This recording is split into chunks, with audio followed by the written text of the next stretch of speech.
Hello everyone, Tom from Scale here. I'm just going to do a quick demonstration video on how best to clean your Phil2500 or Phil5000.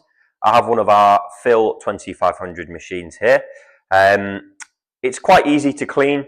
The best way to do it, first of all, is just to go around and remove these 4 clips here so you can get good access into the internals of the machine, like so.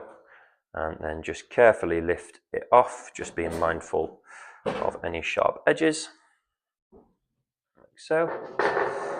And then now you can see the internals of the machine. So you have your vibration tray, internal hopper, the gate motor, and then the control panel. For the outside of the machine, just for the purposes of the video, I just have some of this stainless steel spray. This is good for the outside of the machines. Any part of the machine which is going to have contact with food, if you are putting food through the machine, like the vibration tray and the internal hopper and the funnel as well, I would just suggest using antibacterial spray or antibacterial wipes. Those are the best things to make sure that it is fully food safe, especially if you're doing a changeover between different products and if you were conscious about allergies or anything like that. So yeah, I will move on to the next bit of the video, which I will just show you how to gain a bit more access to the internals of the machine as well.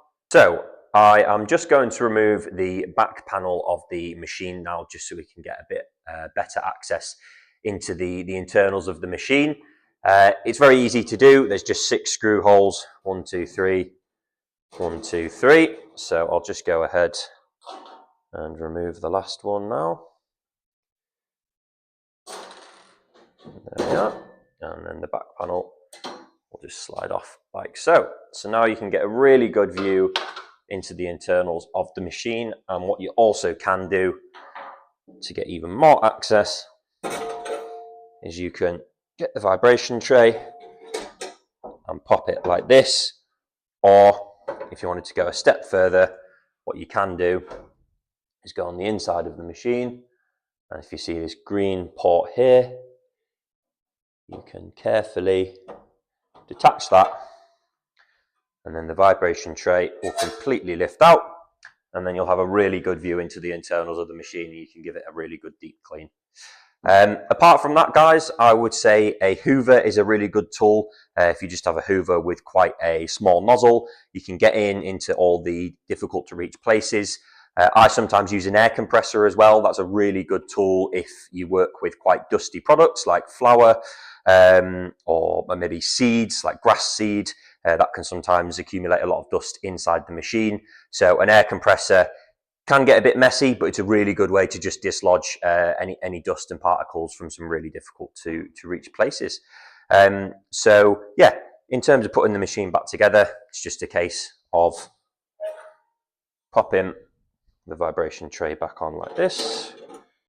So I'm just going to reconnect the vibration tray to the machine now.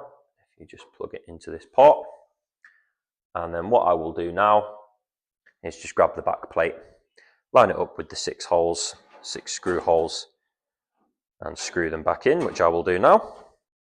So after putting the back plate of your machine on, the last thing you will need to do is just grab the top cover and carefully place it back on, and then clip all 4 clips back on, and that will be your clean Phil2500 or Phil5000. So I hope that's been a useful video for you guys, and I've covered most of the basics of how to give a really good clean to your machine, whether you're using it for food products or anything else.